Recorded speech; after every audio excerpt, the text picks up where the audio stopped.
tarde.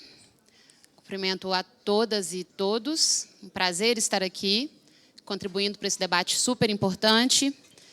Em primeiro lugar, eu gostaria só de ressaltar que está a subsecretária de Política Fiscal aqui hoje, da SPE, do Ministério da Fazenda, mas quem está aqui hoje falando com vocês e vai apresentar esse trabalho é a Débora Freire, pesquisadora e professora da UFMG.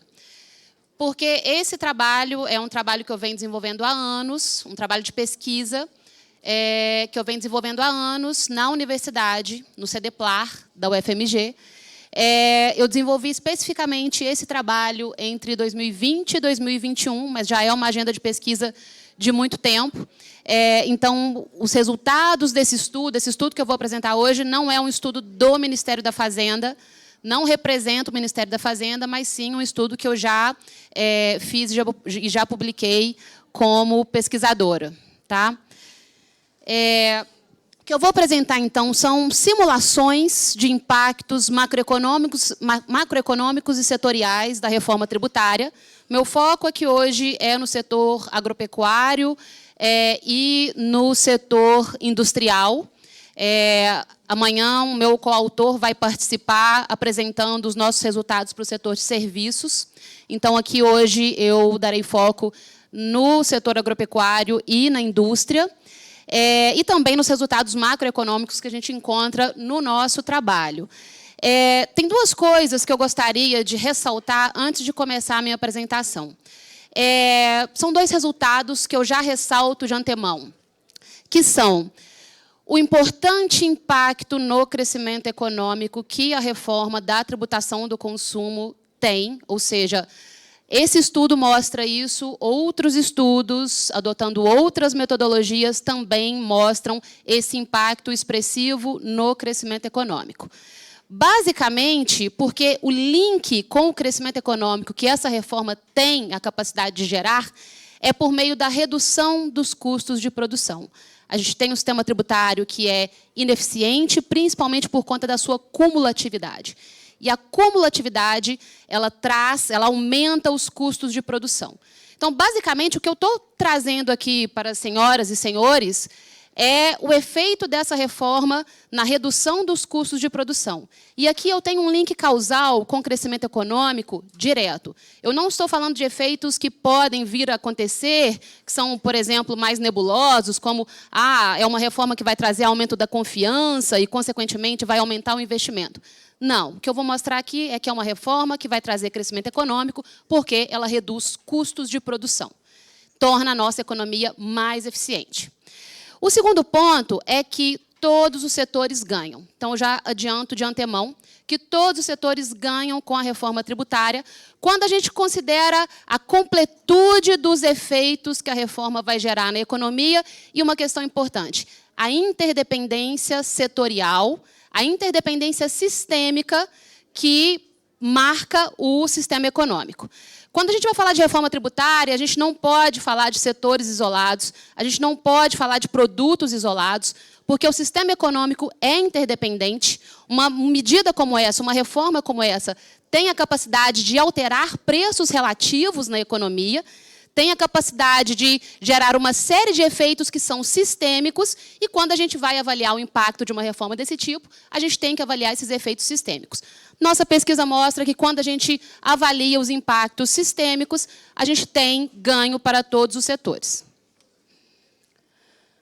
O objetivo do nosso estudo, então, foi projetar os impactos macroeconômicos e setoriais de uma reforma da tributação do consumo por meio de uma modelagem que é chamada, de uma metodologia que é chamada de equilíbrio geral computável. Com esse tipo de metodologia, a gente capta tanto efeitos diretos quanto indiretos de uma modificação tributária como a reforma que tem sido proposta. E, basicamente, quando eu estou falando de efeitos diretos e indiretos, eu estou falando de ajustes de preços, quantidades, impacto na renda, impacto no emprego e em toda a economia. Tem uma analogia que eu gosto para esse tipo de metodologia, que é a gente avaliar o que acontece quando a gente joga uma pedrinha no lago, uma pedra no lago, um exemplo bem simples. Quando eu jogo uma pedra no lago, eu vou causar um primeiro efeito direto, um círculo direto daquele impacto da pedra no lago, mas eu tenho outros efeitos, outros círculos que são gerados por meio daquele impacto. Quando eu capto apenas o efeito direto, ou seja, estou olhando apenas o efeito específico de uma mudança de alíquota, eu estou avaliando o efeito parcial. E eu estou avaliando um efeito que ele não é o impacto completo da economia. Então, a gente tem os novos círculos que são formados por meio daquele choque, aquele impacto sistêmico, até que esse efeito desaparece. Quando eu preciso captar o impacto de uma reforma desse tipo, quando, de forma robusta, eu vou avaliar o impacto de uma reforma desse tipo, eu tenho que avaliar o impacto em todo o sistema que aquela pedra, que aquele choque gerou. Então, essa metodologia consegue captar esse tipo de efeito, e eu não tenho nenhum pudor de dizer aqui para vocês que é a metodologia mais adequada, utilizada no mundo todo, para avaliar a modificação tributária, para avaliar reformas tributárias. Tá? É uma metodologia que é utilizada no mundo todo porque ela consegue captar esses ajustes de preços relativos que uma modificação tributária gera e os seus impactos sistêmicos. Então, a proposta aqui que está desenhada na nossa simulação é a unificação de 5 tributos, IPI, PIS, COFINS, ICMS e ISS, em um imposto sobre o valor adicionado, um IBS.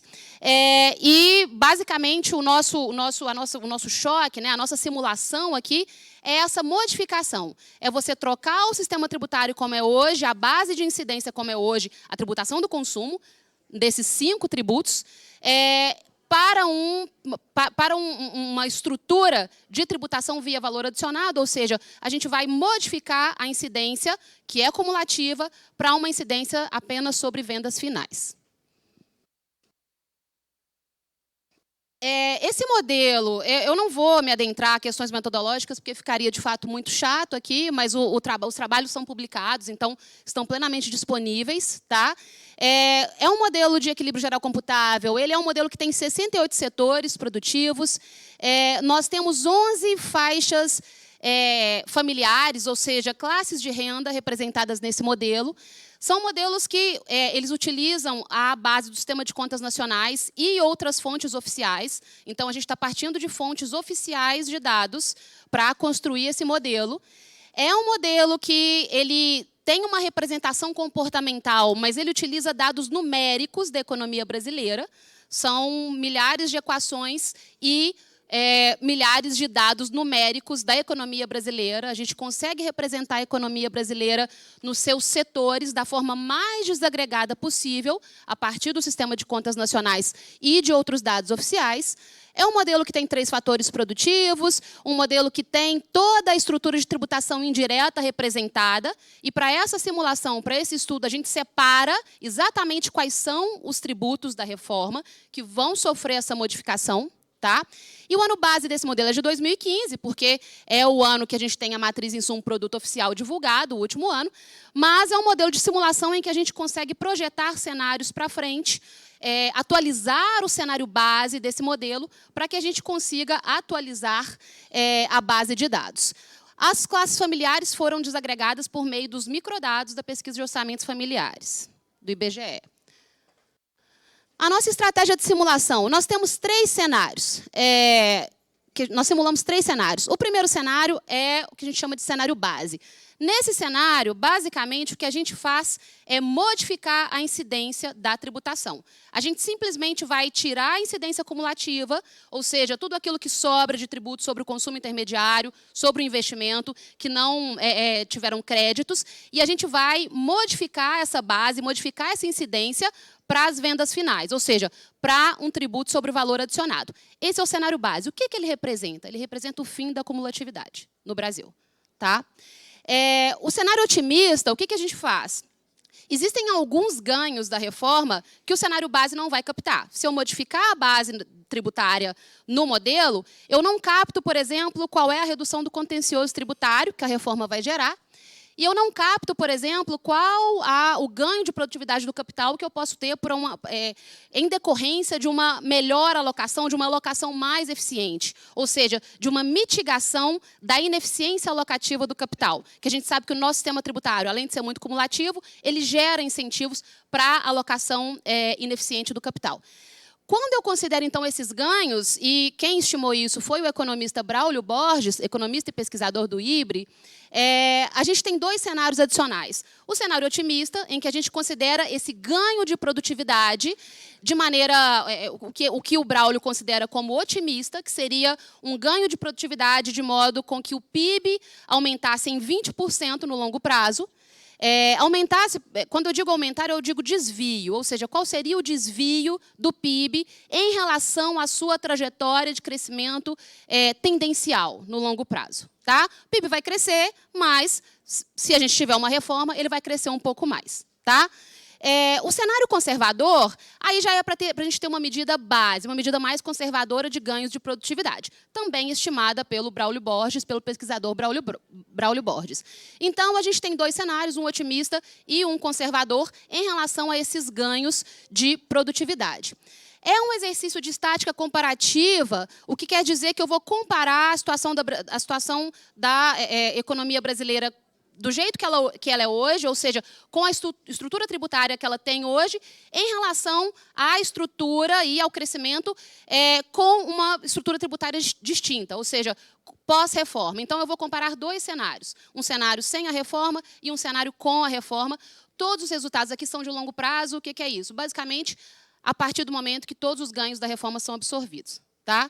E também muito importante dizer que esse tipo de modelagem ele nos ajuda porque ele me permite colocar esses efeitos adicionais. Eu tenho o efeito da recomposição da incidência tributária, ou seja, da mudança na base, vou tirar a incidência cumulativa e vou passar para a incidência sobre valor adicionado. Eu consigo adicionar o ganho de produtividade conservador e depois o ganho de produtividade adicional, que é o otimista. Indo para os resultados, o que é muito importante da gente entender do ponto de vista dos resultados macroeconômicos? No cenário base, que é só modificação da incidência da tributação, eu tenho um ganho de crescimento bastante expressivo, em torno de 4%. Esse ganho é, sim, bastante expressivo, porque eu estou considerando apenas qual é o efeito de uma reforma fiscalmente neutra, qual é o efeito que ela gera apenas por mudar a incidência da tributação do consumo. Tá? Então, é o efeito realocativo, que a gente chama. Mas, quando eu avalio o impacto a partir do cenário tanto otimista quanto conservador, cenário A ou cenário B é o otimista, o conservador, o cenário A é o conservador, o cenário B é o otimista, eu consigo ver que o impacto no PIB ele vai ser maior. Mas é bem importante a gente entender isso. Hoje, no Brasil, basicamente, o que a gente tem é que a cumulatividade ela traz um custo de eficiência enorme. E só de eliminar a cumulatividade, eu tenho ganho de crescimento econômico. O principal agregado macroeconômico impactado é o investimento. Como vocês podem ver, mesmo no cenário base, onde eu não incluo ganhos de produtividade, eu tenho um impacto bastante expressivo de cerca de 16,5% no investimento no longo prazo. Isso representa basicamente o custo que a gente tem hoje ao investimento da estrutura tributária sobre o consumo, como ela é hoje, como ela se apresenta.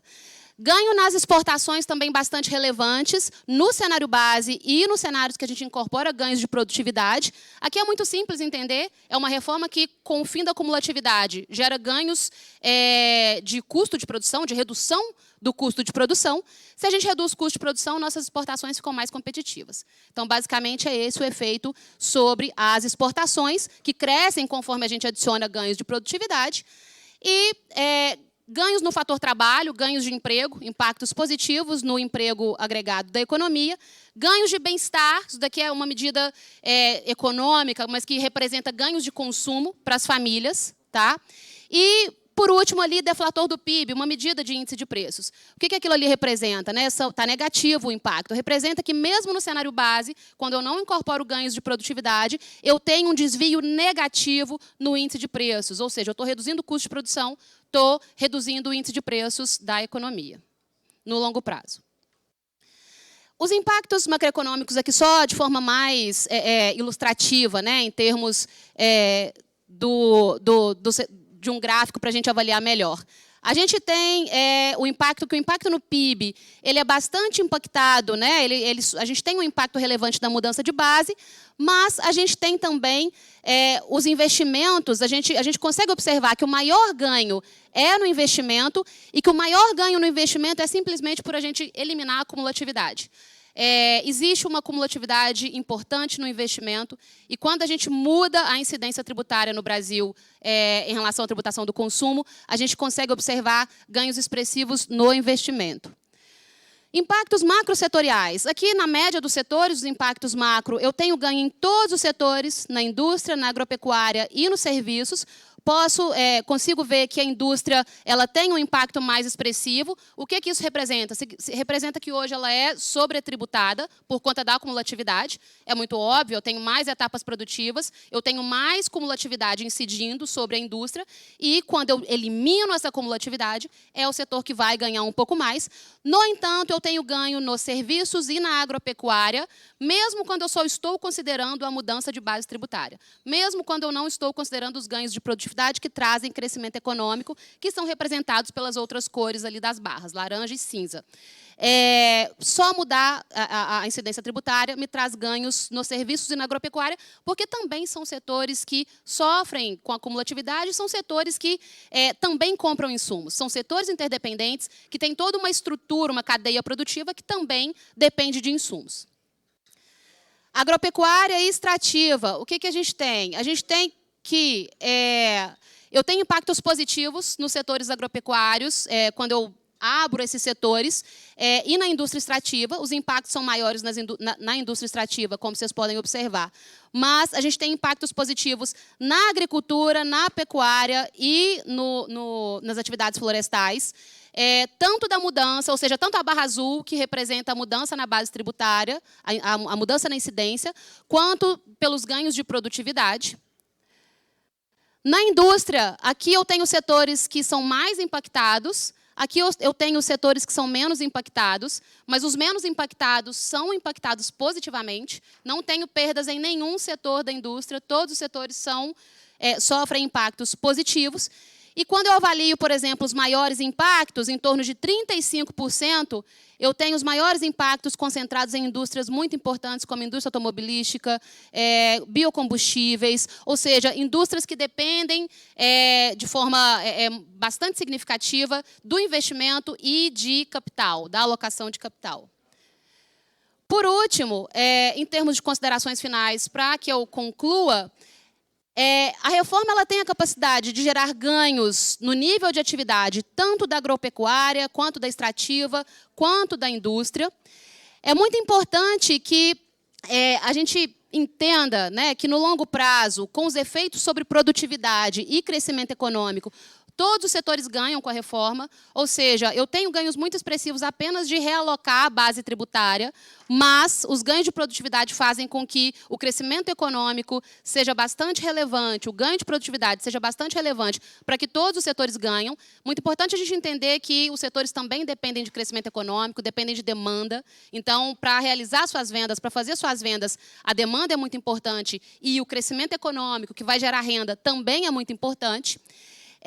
Nós temos que os efeitos mais pronunciados, né, da reforma ocorrem sobre o investimento.